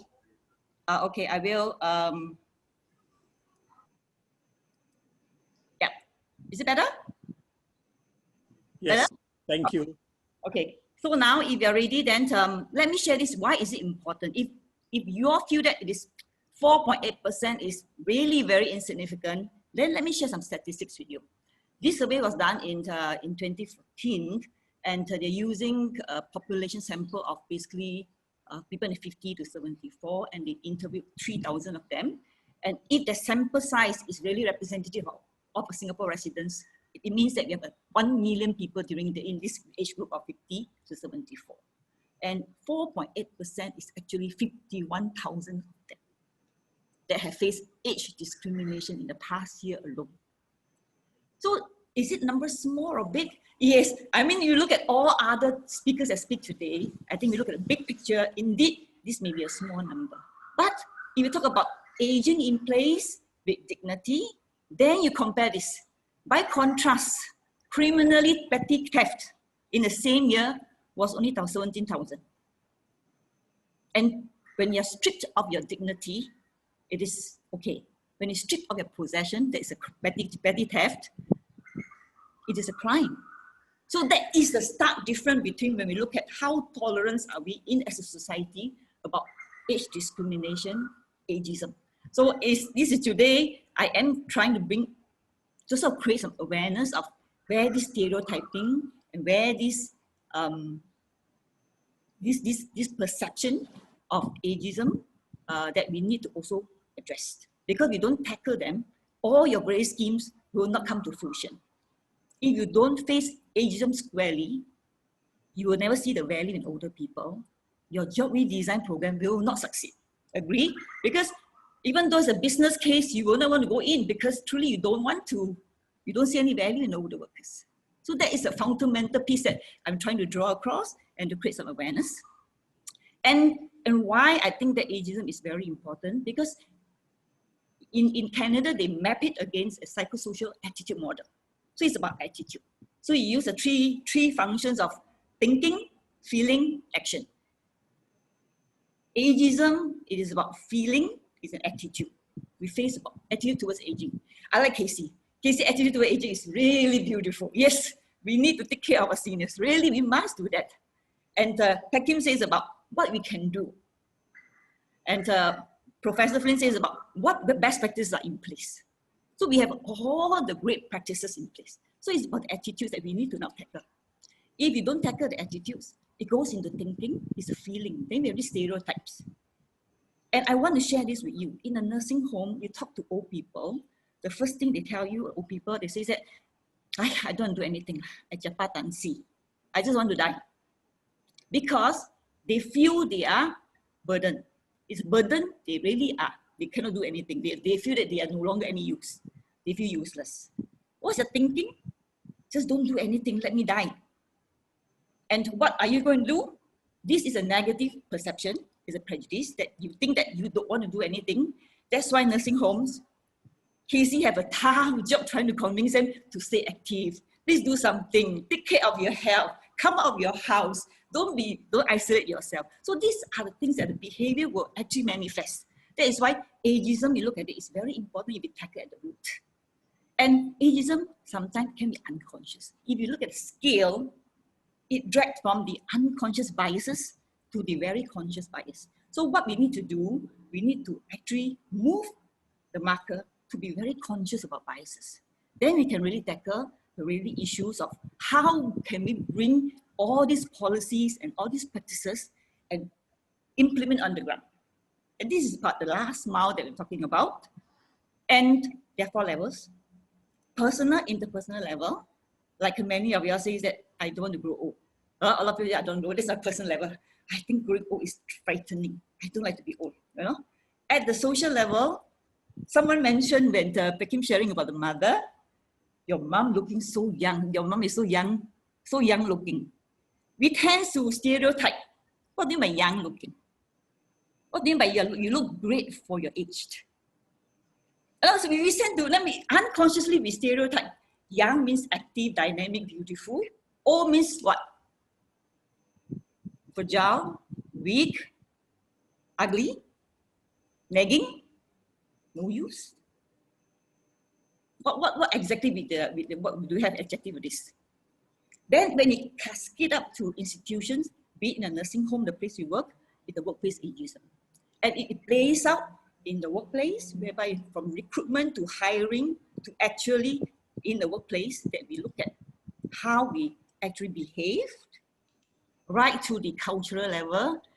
This one, I must always say, is that we have to stop using this word silver tsunami and this anti-aging industry that is moving so well. Let me talk about, let me go into the detail of every single one of these to really understand why these three tiers are very important, that we need to really address or sort of address them and tackle them at each level. at the personal level, we need to embrace aging. 60 is not the new 40. Really, you want to be in a 40? 40 is most miserable. You look at the happiness chart right below you. Your middle age is really very unhappy. You are very happy when you're older.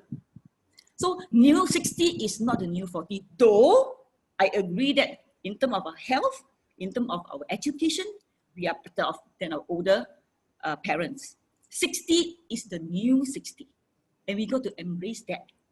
If we start accepting our age, then we can start looking at how then we can relate to other people.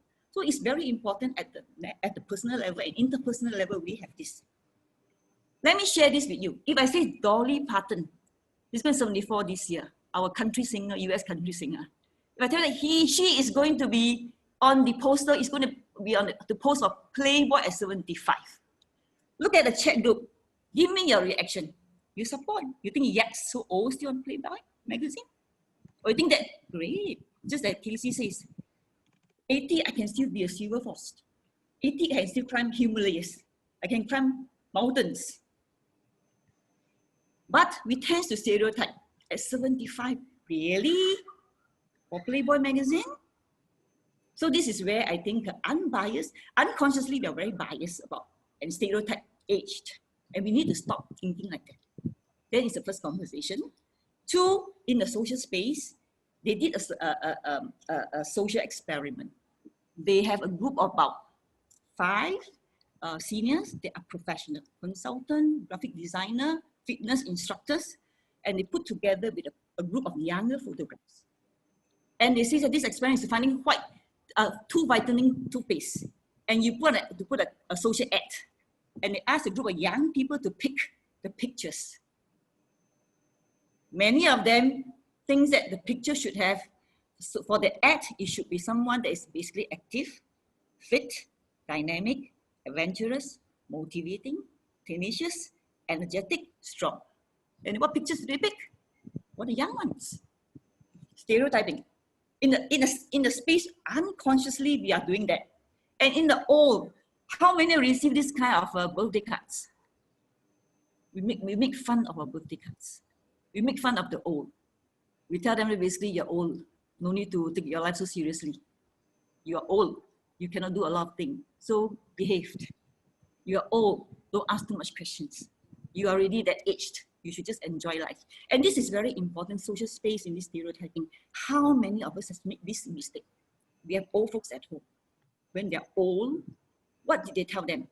Mom, don't cook. Leave it to the maid because I think you're too old. Mom, don't drive because your eyesight is no good. No, your reflexes is bad.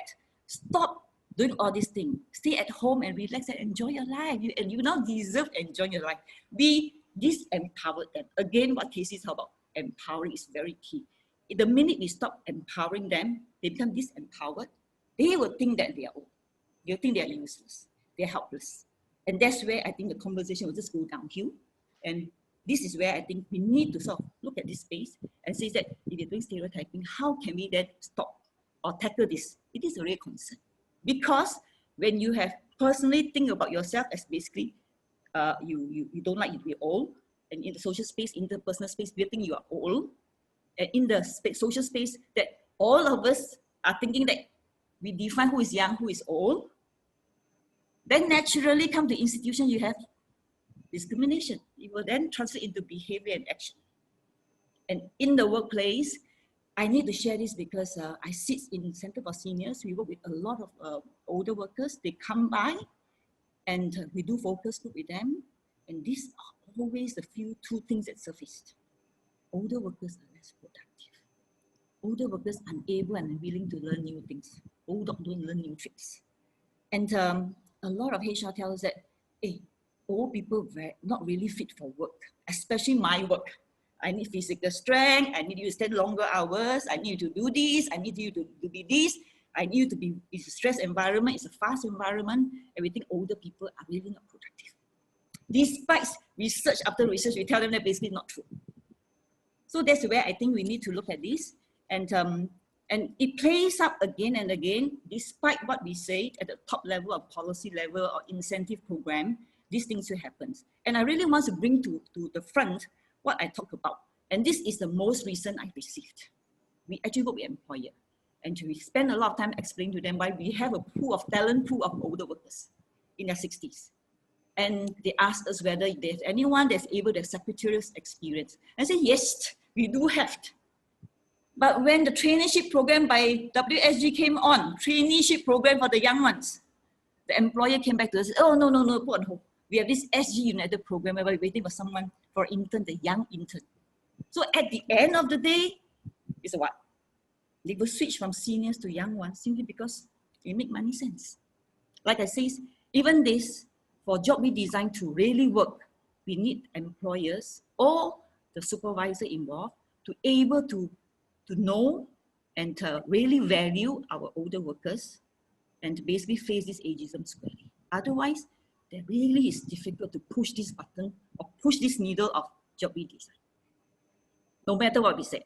So that's why the take-up rate for job redesign is not that fast. This is one thing I share with you. And I also want to just play this video, though I know that time is short. I think this video just bring back and reinforce what I said. Just listen to this. He's okay, but I thought he looked a bit old, really. We don't ask people's age on the application form. But you can tell. Look, he worked in his last place for about 20 years. He must be in his 50s. So what, if he's good? You're kidding. It'd be like telling my dad what to do. He fits the spec, let's see him. He's overqualified. Yeah, well, on paper, he's got what we're looking for. I mean, he might need some training on the software we're using, but I just think we're a young team. He won't fit in. He's okay. That's where I think I'm drawing. I just want to drill in to this point that seriously, we still face ageism in the workplace. And this one is not a smoking gun whereby you can go in and say, hey, I want to sue you for being age discriminating older people. It is about at the recruiting stage, at the hiring stage, we stereotype old and young, and we have perception and attitude that old means like that. Young means like that. So we need to do that. So what is the last level that we are actually looking at? That we really need to look at the cultural part, the policy part. Some countries view older people a little bit better than other countries. So therefore, I think like Japan, they may have a little bit more respect. They respect their seniors, versus in other countries, they may have not had that. So I am just talking about, in this case, if we are very aware, then we have something called positive discrimination, whereby Singapore is doing a few of these, Pioneer Generation Card, a silver support scheme, some of the senior discount card in the fair price, and these are the things. And we also have negative discrimination, whereby credit card is difficult to get, your insurance renewal is difficult, not because of your age. As for retirement age, I think we'll leave it to another session to go in this debate because it's going to be a huge topic. But at the end of the day, I just want to bring in one point that we cannot view aging or aging population as a silver tsunami. It is not a destructive force. It is not a very frightening force. It's not a natural disaster. Aging is a normal, it's an aging process that all of us will go through. And we need to look at it differently. And the last one that I really need to be very mindful in terms of narrative that we use. Recently, with this COVID-19, one of the messages that I've been sending out is senior 65 and above, please stay at home because don't go out. Why 65 that is it because people with underlying health condition should be staying at home? So we tend to sort of pigeonhole people quite quickly because it's how the brain thinks. So it's a cognitive, the feeling, and there the action. So if we are mindful, then we can have a lot more, we can steer ourselves to positive discrimination, more conscious of what we do, and the world will be a better place. And like Casey says, I liked it because truly we want a Singapore where seniors can age with dignity. So on that note, that's all I have. Thank you.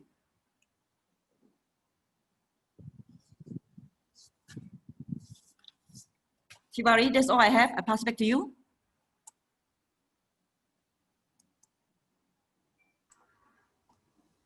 Thank you, panelists and audience. May I seek your permission to extend for another 15 minutes because there's quite a number of good Q&A have come in. So if you all agree, can I proceed with the question and answer session now? Yes, go ahead. Okay, I think the first question which we have is basically, can MOM share case studies of actual people who have benefited or employers' experience? What are the challenges of these policies?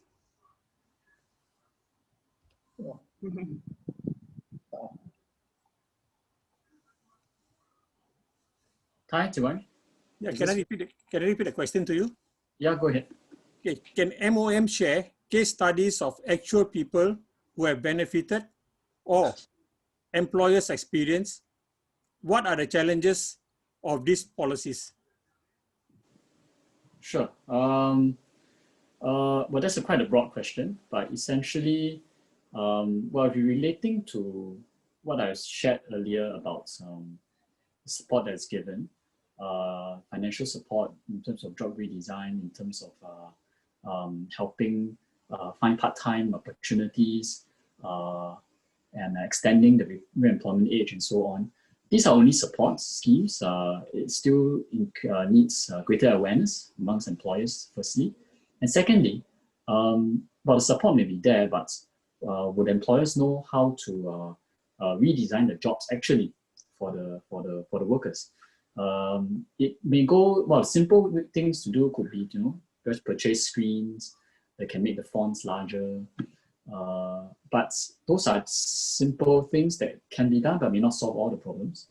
How do you, in a manufacturing setting, for example, help the older workers also lift heavier loads?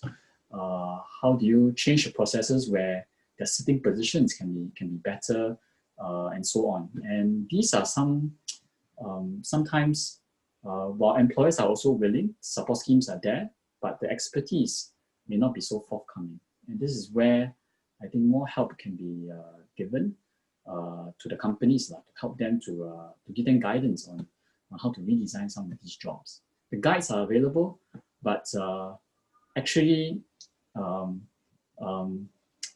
going down to the ground and making the changes is the part that is not so straightforward.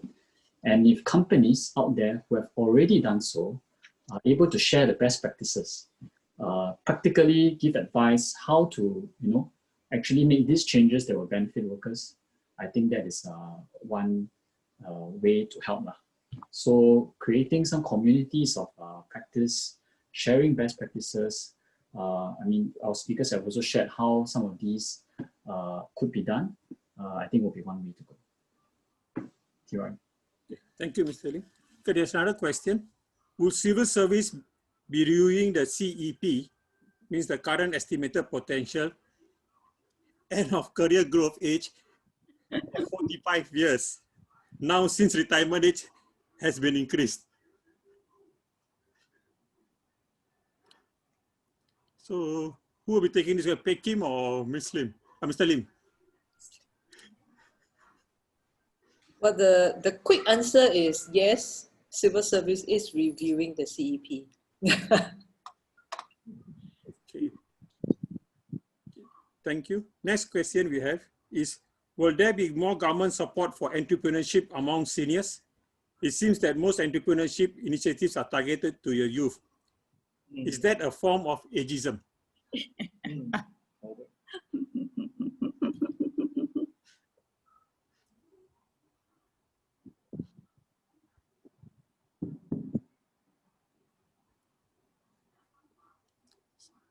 Shall we take this question? I guess I think I think all people are good. I think the intention policy is a good policy. Just that it's the unconscious bias that we have. Sometimes so ingrained down, we actually didn't think about it from the perspective. So therefore, I think it's called awareness that we now should look at it when we phrase it. It should be able to sort of be more embracing. That's why I feel that I think the policy itself is good policy. It is basically not intentionally we want to be ageist. But like I say, is that it takes a long time for us to remove the ingrained biases in us. Yeah, Tiwari, if I were to just jump in, I think we will be hard pressed to find any entrepreneurship scheme or support scheme that has an age limit, for example, right? I think we're quite clear that wouldn't be happening. That would not be so outrightly. It you wouldn't have something that's so outrightly discriminatory. But I think the discussion here today has revealed that some of this discrimination sometimes inbuilt, is subconscious, and it's a practice, it's a culture, almost a mindset that needs to be overcome, right? And yeah, so well, this is not something that any one party here can resolve. It is a whole society mindset change, and also for the seniors themselves to also tell themselves that all these possibilities are available to you, and for everyone else to accept that point. Much harder, much easier said than done, but I think this is the way to go. There's another leading question. Do we have any national policy to tap on the creativity talents of seniors?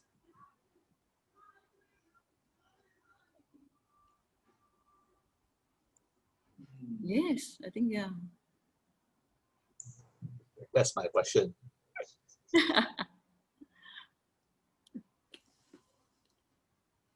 Because older people are just as creative at some stage, right? Remember in my presentation. So how do we as a nation tap on the older people? These are our resources, human resources. Why can't we do something about that? Thank you.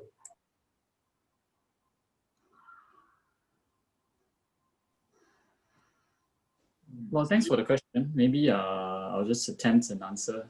Well, you're absolutely right, and I think not just right, but doubly right in the sense that it is not just a creativity that you have, but it's mixed with experience.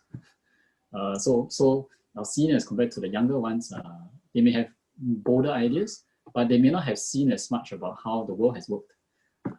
So you bring both creativity and experience together. And I would like to think that the voluntarism scene in Singapore is getting more vibrant. And for example, even in the Silver Generation Office, all the pioneer ambassadors, right? Pioneer generation ambassadors who go around from house to house, they're volunteers. And I think they also find their own creative ways to engage their fellow citizens, fellow seniors on how to help them, how to explain the schemes to them in a way that works. And that requires some creativity too. So I don't think I'll be able to share any more than that. Maybe Casey, who has worked with the ambassadors, may be able to. Yeah, thanks.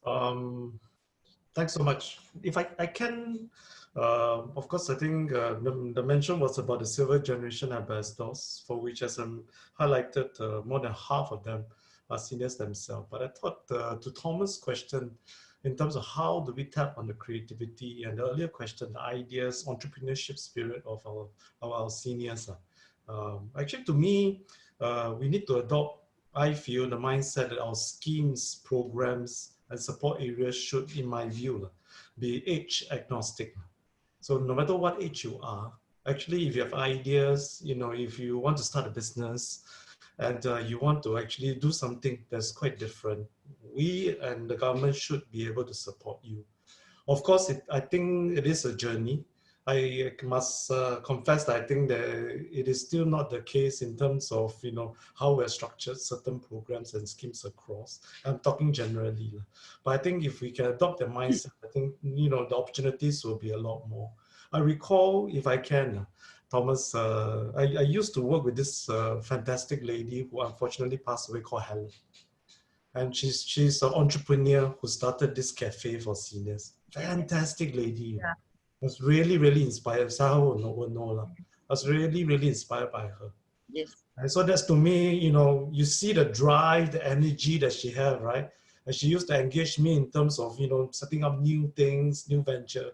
It was fantastic. So to me, it's not about age. It's about us being able to have the idea, contribution, and all this. If I can also, even for an employer's perspective, I recently had a conversation, to be honest, with my HR colleagues, right, in terms of sending our staff for training and development programs. And sometimes our mindset is, at a certain age, should we send? What about the return on investment? So I'm like, Sorry, man. You know, to me, it is about every individual bringing the experience, of course, for the organization to say, we are prepared to invest because you can contribute. We can help you to fulfill your potential. Shouldn't view it so narrowly in terms of you're just looking at a certain age and looking at a certain runway, because everybody can contribute into the organization. And therefore, for us as employers, we must have that mindset. We are also prepared to invest and prepared to train, regardless of which age they are. And so I think that's the mindset that more employers also should have, and I hope are having. Yeah, thanks. Thanks, Casey. See, I think there's some request for AIC to do more. One of the things is, there's two questions which are going to merge into one. How does AIC enroll private sector in their efforts to improve the lives of seniors? Yeah. What role does AIC see in them? And the second question is, will AIC consider offering job matching services for seniors? Okay, I think. Yeah, I'm doing that. I'm doing that. Thank you, Simon. And I'm doing one more step. I think if all of us are with me, I have just started with Fast Job. We are going to advocate a campaign. #seniors welcome. In whatever, in your recruitment, and you are looking for somebody, and your company really are looking at diversity, then do push this sign out. Put it up. #seniors welcome. We will then contact you and then we build on this. Yeah, if Saiho, thanks. If I can, actually, it takes the whole sort of approach, or the whole, as we call it, whole village coming together. It's not just about one agency or single party being able to care for or look after the needs and aspirations of seniors across. We work very, very closely with all our partners across. Saiho from the Center of Seniors, because, you know, she has been quite a pioneer in terms of looking at employment training of our seniors. But you know, that's the part where we want to be able to work with more partners and stakeholders, particularly those who are out in the community. During this period, we have seen more private sector organizations and companies also coming forth to look at how they're able to extend both help opportunity and to be able to tap on the seniors a lot more as well, which I think is a good trend. You know, but how do we also galvanize this interest, energy, but also passion of both our seniors and the organization involved to be able to form this what I call network of support at the community level. And so that's something that we need to do. We do see, if I can, when we engage our senior, a lot of, not interest, a lot of feedback, but also interest in terms of either continuing to be engaged through forms of employment or contributing through volunteerism. So it is the case we need to cater to more going forward for our seniors. So this is a particular, I think, important area for us to focus on. And we are working with our partners. M1 is a key part of that as well in terms of the employment realm, as SSG, WSG, so on and so forth. There was a quick question, if I can, Theory, before I hand off, about whether AIC provides training for volunteers. We do. So my colleagues who are out here, Grace is also here, Amy and Tony, they will tell you we have quite a structured set of training for our volunteers to make sure that both they are ready, empowered, and to be able to do this engagement work, because it's extremely important. Thanks. Okay, thank you. I think due to time constraint, we will just have one more question, and this will be mostly directed to Prof. Lin and Sia Ho. Is what does it take to change mindsets? What can we do as individuals to challenge ageism among our families, friends, and colleagues? Prof, you go first, Prof? What we find in the UK is that the big thing that drives changes in attitudes amongst employers is the business case. It's the need for workers and the need to make best use of the skills that are already there. I was working with an organization, and it comes up to the topic of care homes. This was a care home that had chronic skills shortages. They would take people from the job center, they would train them up, and then within a couple of days, that person would leave with all of the training and all of the knowledge to go to work for another organization. And this care home, they noticed that there was a factory just down the road from them that it's closed shop. And there were all these kind of older men who didn't have jobs. And one day the manager went to the Working Men's Club, and they said to the guys there, listen, we've got an opportunity for a job for you.